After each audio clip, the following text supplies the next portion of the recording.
भोलेनाथ की जय।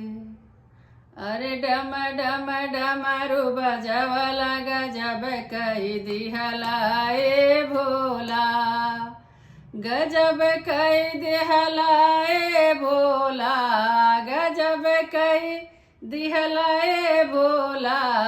डम डम डमरू बजवला गजब कई दिहलाए भोला, डम डम डमरू बजवला गजब कई दिहलाए भोला। अरे सबके तू देहला भोला, महला दो महला, सबके तू देहला भोला, महला दो महला। अरे अपने तू बसला पहाड़वा गजब कई दिहलाए भोला, अपने तू बसला पहाड़वा गजब कई दिहलाए भोला।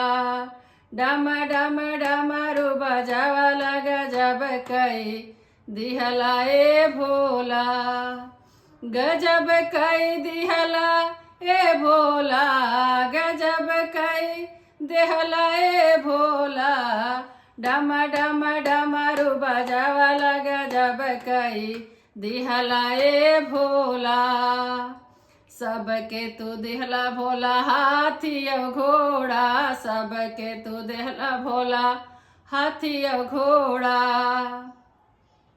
अरे बसहा सवरिया तू कैला गजब कई दिहलाए भोला, बसहा सवरिया तू कैला गजब कई दिहलाए भोला, गजब कई दिहला हे भोला, गजब कई दिहलाए भोला।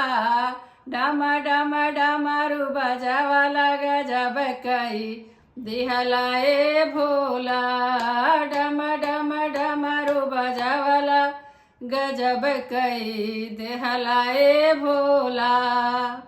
सबके तू देहला भोला, साला दो साला, सबके तू देहला भोला, साला दो साला।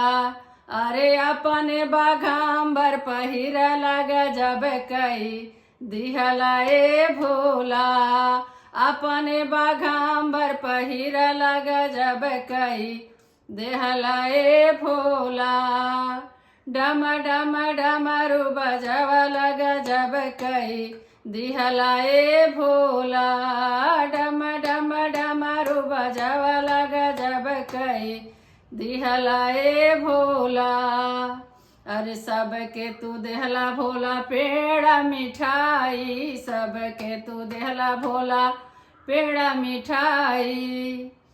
अरे भांगिया धतुरवा तू खैला गजब कई दिहलाए भोला, भांगिया धतुरवा तू खैला गजब कई दिहलाए भोला, गजब कई दिहलाए भोला, गजब कई दिहलाए भोला।